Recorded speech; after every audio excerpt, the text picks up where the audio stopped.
Hello, ladies and gentlemen, and welcome to another episode of the Daily Friend Show.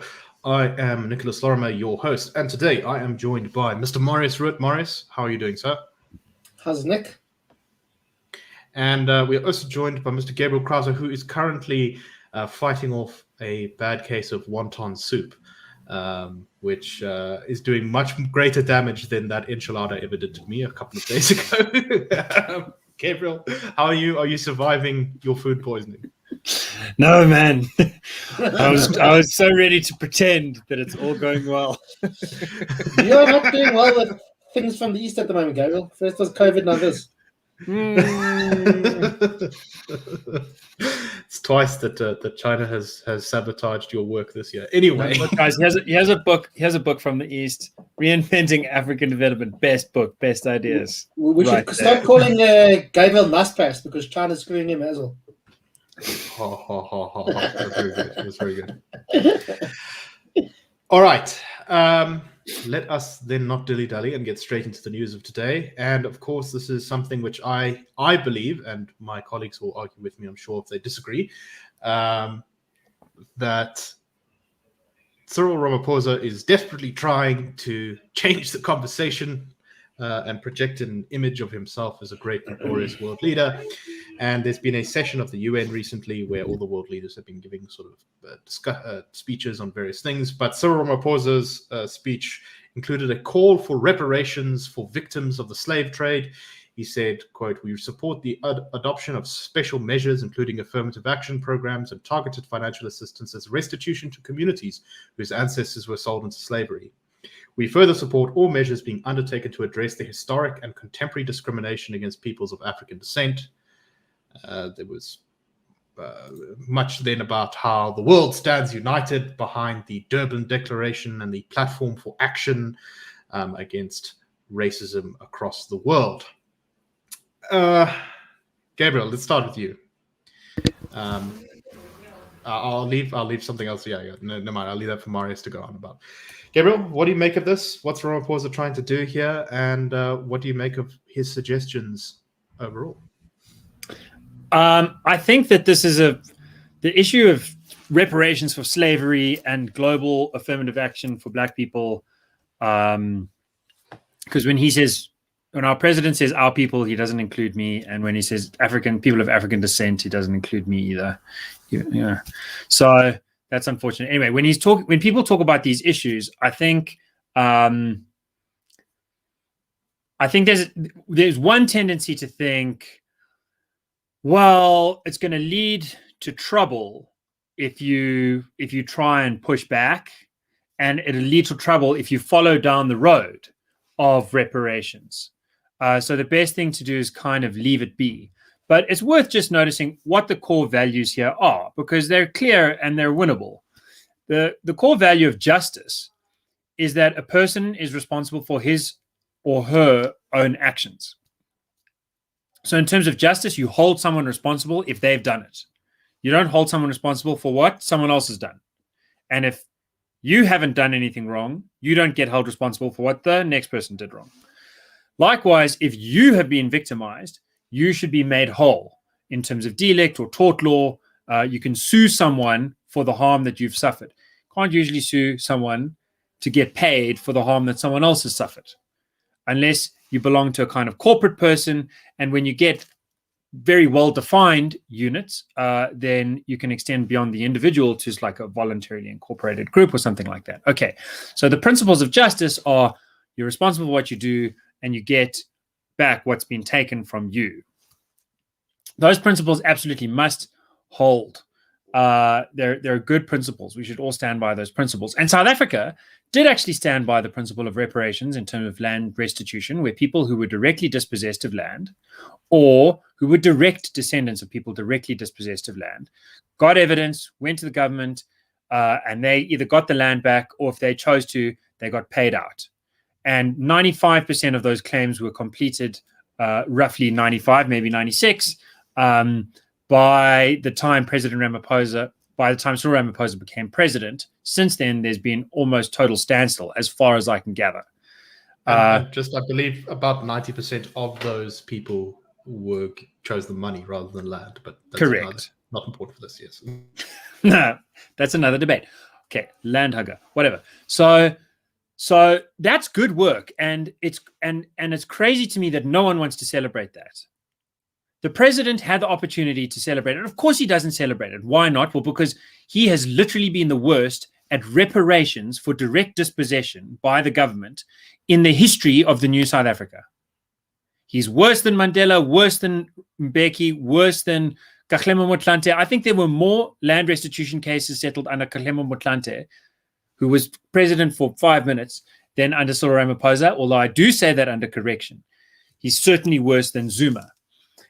He can't claim the win, because as soon as you claim the win, by the way, then you kind of lose some of the moral authority to go forward with the whole thing. So the point is that this is not something that the president actually wants to achieve in the very sphere where he could achieve it, a completion, as it were, of the restitution program. It's much more convenient to keep it as a political goalpost that you're always targeting at, because what does that do? As you say, it directs the gaze away from the potholes, the shacks that aren't lit, the steaming sewerage wafting up into the night sky to this grand vision of everyone of the same race united in one spiritual project of upliftment that has no practical means, no practical effect, but makes people feel enough to forget what's actually going on. So Marius, you pointed out something that that I think is actually quite telling about this speech. And you said to me before the show that it kind of came across as a speech that was simply cribbed from some sort of Western woke politician. And you can see that in this line from Ramaphosa's speech. He says, quote, "As we strive to correct the wrongs of the past, we must combat the racism, sexism, and national chauvinism of the present. Racism directed at ethnic minorities, migrants, refugees, and the LGBTQI+ community and other marginalized groups has led to a denial of opportunity to institutionalize discrimination and to violence." That reference to ethnic minorities, that certainly comes out of the rhetoric that we see in Europe and America. It's not a line that the ANC uses very often. Yeah, and I mean, South Africa is one of the, greatest examples of where an ethnic majority was oppressed, and Southern Africa in general too. But for some reason, that isn't. And you'd think Cyril Ramaphosa would remember this, but apparently he doesn't. So, maybe Cyril Ramaphosa and AfriForum are having a sort of two-nod. Maybe they're going to be, the better friends in the future. I'm not too sure. So, but the issue of the reparations, the thing is, history does cast a long shadow. I read something that said that people with Norman surnames, or that were derived from Norman surnames in the UK. So, the Norman invasion from 1066, people with Norman surnames had higher incomes than people with Anglo-Saxon surnames, on average, obviously. So this shows, and the Norman invasion was nearly 1,000 years ago. So it shows you. So wait, hold on, yeah. Marius. So you're saying that I have an opportunity to try and get some reparations from the French, because I'm on board with that. Why would my surname is a Dutch surname. I don't know anyway, but it shows you. that obviously that history. The Dutch were colonized by the Spanish for sure. Yes, exactly. Yeah, then we threw off the Spanish yoke. It was one of the greatest times of history. But anyway, but it shows you. History does cast a long shadow, and is there some worth to this kind of thing? But then it all does start breaking down. Should somewhere like Jamaica get the same kind of reparations as a place called like Haiti, for example, where Jamaica is fairly well run? It's a middle-income country. It's a democracy. There's high levels of violence there, but same as South Africa. Kingston is also a very dangerous city, for example. But overall, it's not a badly run place. People can, people aren't trying to get off the island like they're trying to get away from Cuba and Haiti, for example. So should somewhere like Jamaica get the same as Haiti? They're both countries with more than, I think Haiti's about 99% black. Jamaica's about 92% black, for example. So should they get the same kind of reparations? How are we going to do this, practically speaking? What about somebody who's mixed race? Do we go down to the level of the individual, or do we just look at countries where large proportion of the people are descended from former slaves? Where it just breaks down at a practical level. How do we do this? If you want just a further point on the practical, the question is, Are you worse off if you've lost people because they've been taken as slaves, because that means you've lost labor? Which, by the way, if that's what happened, then that in almost every case means that the people who were resident there were themselves slavers. But in any event, or are you worse off if you get the slaves, right? Like Haiti, if Haiti should be getting reparations, then America should also be getting reparations, because the problem is it's had these enslaved people. But then America must also be giving reparations. Practically, it's a complete nightmare. So, But there's a Liberia simple receive solution. reparations? Right. But the solution is to go to the other side. The first side is justice. What is just? It is just to be punished for what you have done and to be made whole for where you directly have been victimized. But justice is not everything. If we lived in a world that is truly just, I think Milton Friedman is right. If we all got what we deserved, none of us would have anything, actually. I'm a Hobbesian. Okay. The other side of things, justice is not everything. The other side is morality. But morality is clearly about helping those in need. A black person who's a billionaire is no more in need because they're black. They're, someone who's well politically connected and so on. And a white beggar outside the house here is not in a position to escape hunger simply because of the color of his skin. So needs-based charity, insofar as countries want to give away money, I think that it's become very unfashionable. It's become very easy to poo-poo. I have spent a little bit of time in Rwanda, Uganda, the Congo. I've seen what nets do to see communities rush to get malaria nets, and the enthusiasm for a bag of rice or corn. Money for charity is a real thing. When it's need-based, that's hugely important, and that should be encouraged for those who need it. And I think that if you're covering need and you're covering justice, then you've covered the ground floor. Then you've covered like the reality. And then if someone still wants to look at the stars and imagine everyone with the black skin uniting in like a spiritual exercise, and everyone with a middle brown skin uniting in some other spiritual exercise, and everyone with a pink skin uniting in some other spiritual exercise, those Looney Tunes can have their entertainments. They don't really matter. They wouldn't really matter because need and justice would be met. Right. Without we see here what is at the core of so much of our ill in South Africa and indeed around the world, which is this project of the sort of racial nationalism. That's what it is uniting people of a race and some sort of great spiritual quest, rather than actually treating people as human beings and giving them the opportunities and the freedom to uplift themselves. Anyway, let us move on to our next topic, and that is, of course, back home in South Africa, while Cyril is out speaking to the world about creating universal cosmic justice, we have, shall we say, more mundane concerns.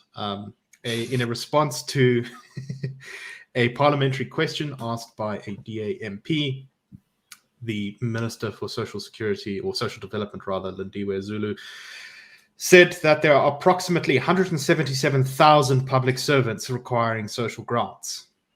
Now, these social grants are everything from the child support grant, the disability grant, the grant for older persons. You may be somewhat perplexed by this because you're not allowed to receive a grant unless you have below a certain income. And as far as I understand, there are basically no public servants who meet that threshold for means testing. And in other words, there appears to be 200 million rand per month being siphoned off by 177,000 civil servants.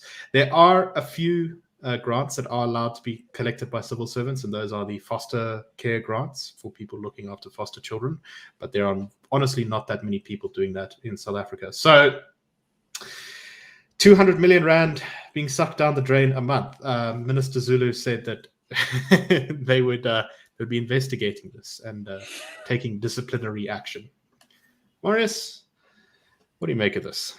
Is this simply a clerical error? I think it's great news that Lindiwe Zulu says it's going to be investigated and harsh steps will be taken. So I was actually quite worried that people were going to get away with this thing, but I'm very glad to hear that Minister Zulu is actually going to be cracking down on people. But in all seriousness, though, it's I think I've mentioned before on the show. There's this meme. It's from a documentary about Chinese miners somewhere in Africa, and the guy's just saying it's also tiresome, and you can see how fed up the guy is. And I think it's the same thing, and like people aren't even shocked. I saw the headline, I was like, whatever, it's you're so like people are new to it now in South Africa, and we all know nothing's going to happen to one civil servant. There won't even be one person as a sacrificial lamb. Not one person will have to fall on their sword, and nothing's going to happen. We've seen it goes back. There's no consequences for doing anything. I mean, we had soldiers beat a man to death in Alexandria last year, Collins Khoza. Nothing's happened to anybody. Nothing. A man was murdered by the state. Nobody cares. Nothing happened. Same kind of thing. Yeah. Nobody cares. That's why these things happen as well. There's no consequences for your actions. And it also, but what do you expect? Lindiwe Zulu is, she's, this competition is stiff, but she's probably one of the worst ministers in the entire cabinet. And, we've seen also, yeah, exactly. But, we also saw at the beginning of the lockdown last year, I remember there was some, she was photographed going shopping in the V&A waterfront. And, and people are saying to her, cool, you're allowed to be out. But, it was just before the actual lockdown happened. But, shouldn't you be setting an example? Shouldn't you be actually at home showing people what, that we should be staying at home during the lockdown? And she was laughing at the person who was interviewing her and stuff. And you can see she's not a serious person. And we also saw now with the recent National Social Security Fund, which she suggested is going to be an additional tax of about 12% on your take-home income, which is also going to affect poorer South Africans more than high-income South Africans. It wasn't even cleared by anybody. Just something she came up with, her and her friends, sitting around on the weekend, I don't know, scribbling on a napkin. At the V&A. Yeah, exactly. And it's, but nobody's surprised. Watching the ships come in, drinking some champagne. How can we squeeze the rich? Exactly. So let's tax the poor 12% more than we're already doing it. That's a good idea. Yes, cheers. Yeah. Great. Yeah, so I'm not surprised by this, and it's just like like I say, it's just also tiresome, and we know nothing's really going to happen to anybody who's involved in this.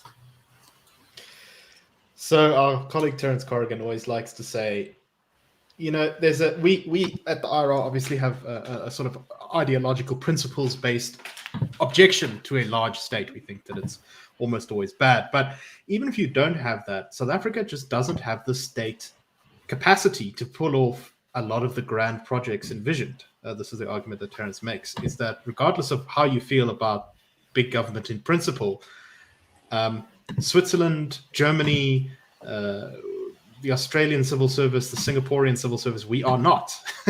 And I think that this is an excellent example of that.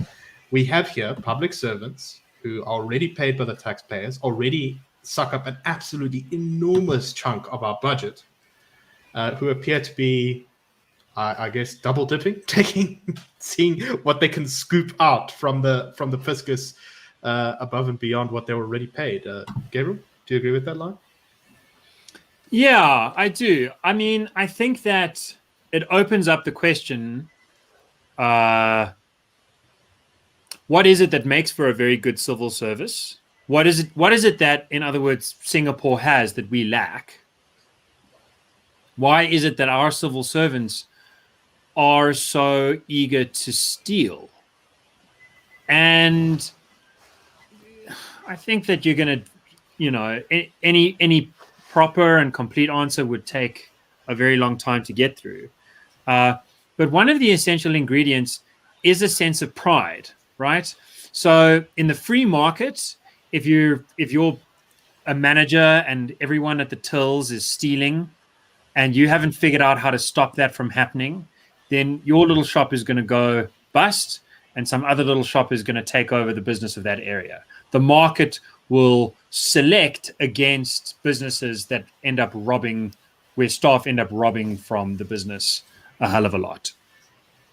But market forces don't apply in the civil service. In politics, theoretically, if you've got a political organization that doesn't know what it's doing, it's eventually going to be beaten by another political organization.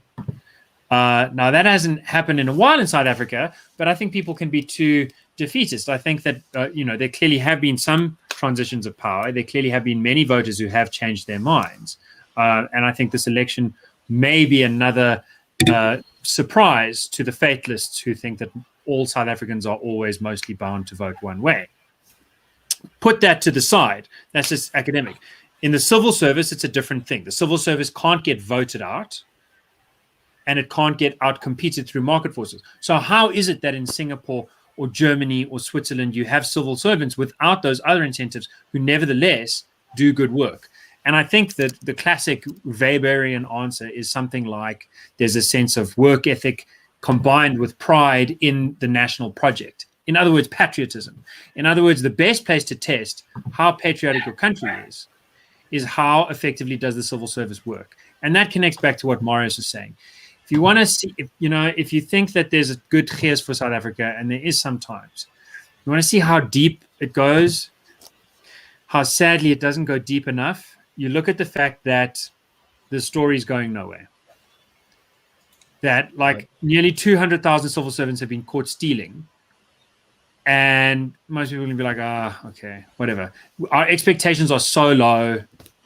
Your duty of care over the public purse is so meh that people kind of throw it up. And it's a really weird one, but in that sense too, we kind of get the civil service we deserve. And every country does. Countries where people get furious about this kind of thing, where they'd we're getting angry and following it up, and always where that's like the national anthem.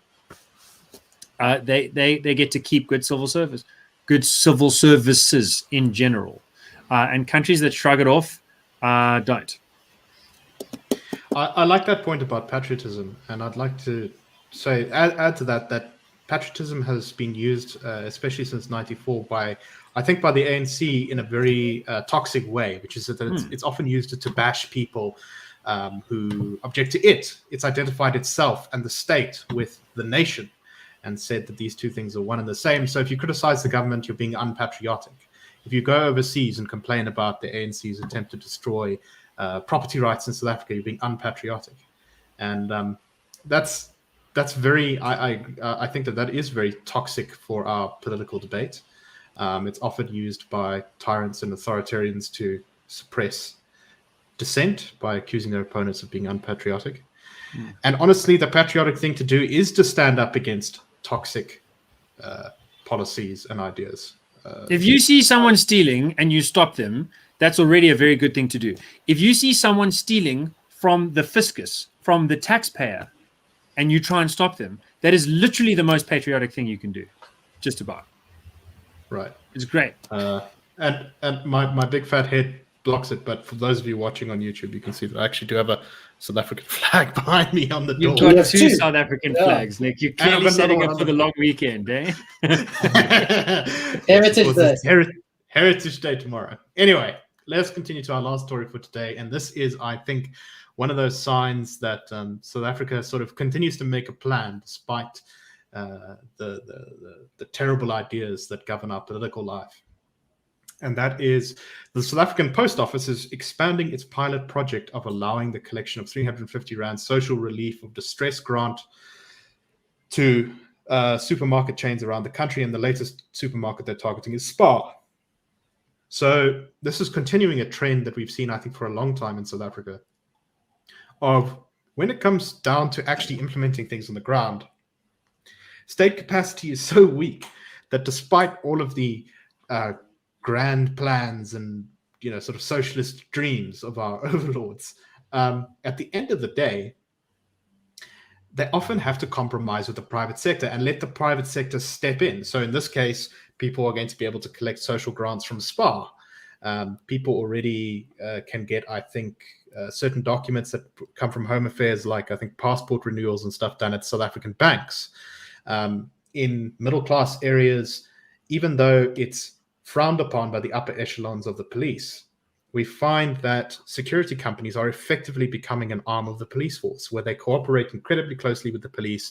And while they don't technically arrest anyone, they effectively do, and they hand them over to the police. So we're in this world where, despite the government's attempts to just clutch onto all power and centralize everything in the state, things just keep sort of slipping out of their grasp here and there. And in many ways, we're actually far more of a privatized society than some others. And I suspect that that's one of the reasons why South Africa continues to keep on kicking, despite a lot of misrule over the last decade. Gabriel, is my thesis there insane, or what do you make of this? No, dude, you're totally right. That we have. How does Terence put it? Terence says we have a ruling party that is not capable of and not always interested in governing. So sometimes when you're in the not so interested in part, then it will hand over the reins to private business. I do worry about this example, though, because of the fact that it's being meted out to companies asymmetrically. So Boxer, and boxers are, if you go around rural South Africa, you're going to see a Boxer more likely than not in a small town. Boxers and Pick and Pay have been granted like the first trialing. Now the talk is to extend that to Spar as well. Conspicuously absent ShopRite. Now, ShopRite Checkers in Sandton has gone zhuzh with sushi, but there's still a lot of ShopRite units, hundreds if not thousands around the country that are very well placed to service these areas. So this is not just like complaining Woolworths, why is Woolworths not on the thing? Honestly, Woolworths probably should be on the thing too, but never mind that. ShopRite would be very useful. It's not on there. I can't imagine that's because ShopRite doesn't want it. So wherever you have private-public partnerships, you also have this question of, is the government choosing one company to help out against another one? And in so doing, has it got like basically leverage to encourage companies not to resist it, not to criticize it in public, not to, slacken on its transformation quotas, whatever the case may be. We've seen this with Discovery, for example, in the health sector, getting very close with the government in terms of COVID response in the build-up to the nationalization of everything health-wise. And so, yes, I like it. Ultimately, I'd like it best if the government could do the bits that it really has to do, and the government has to pay out the grant that is from the taxpayer to go to poor people that really need it, not on a race basis. The government must do that. And I kind of wish that it would just flip and figure out how to do one thing right. Yeah, no, I agree with that note of caution. And of course, this is the problem is this sort of relationship can go both ways. Is that private sector has, in theory, some capacity to influence the state in this direction, but also the other way, the state can pick and choose winners and distort the economy and control the economy through that. Marius, what do you make of this? Yeah, I think it's one of the times when reality is meeting ideology, and the government is showing that it can't really, despite its wish to control basically every aspect of South Africans' lives, it can't do that. That's why it's had to outsource a lot of this kind of stuff. I have to say, when last time I applied for a passport, I applied on the Monday at FNB, got the SMS on the Thursday saying it was ready. But lots of people aren't in that kind of position. A lot of people probably have to go stand in a queue, under the baking sun and try to get there at 5 a.m. so that they can be able to go get their birth certificate or whatever the case is that they need to get from Home Affairs. But the question is, will ideology win or will reality win? Because it's not a done deal that reality will win over ideology. And we've seen, I think, our neighbors to the north, Zimbabwe, is a very good example of where, despite reality being this massive brick wall, the ideology of the governing party, they continue to ignore reality and continue to push ahead with really bad ideas and decisions and so on. And we've seen what's happened in Zimbabwe. Zimbabwe is now, it's basically a failed state, and it's, I think everybody listening to this thing now probably, we come across Zimbabweans every day in our daily life, whether it's as waiters or as colleagues or whatever the case is, because of the collapse of their country. And it's all because of the governing party there decided that it never accepted reality, and ideology was the winner there, and we've seen what's happened there. And it's not impossible the same thing could happen in this country. Yeah, exactly. Anyway, that's all the time we have for today. So thank you very much for listening. Please support the Institute of Race Relations by going to ir.org.za and clicking the Join Us button, signing up to become a friend of the Institute. That's the best way to back us. Also, check out todaysfriend.co.za, and we will see you next week. We hope that you have a lovely Heritage Day, and that you celebrate all of the glorious things that make you a South African, and have a good and relaxing long weekend if you are indeed able to do so. And with that, wait, if I can just say one other thing. Yeah. And if you're into heritage, on Heritage Day, and you watch The Daily Friend, you might want to just think on the heritage of the Institute of Race Relations, because it's a pretty weird one. And Anthea Jeffrey has a piece that is about at least that bit of history that defined the IRR from about 1985 to 1995. A very important part of this institute's history, which is kind of catches one on the nose a little bit. So I strongly recommend that as like Happy Heritage Day. Can one really say happy in this country anyway? A jolly interesting Heritage Day experience. Exactly. There we go. Well said, Gabriel. Anyway, thank you very much, and we'll see you next week. Cheers.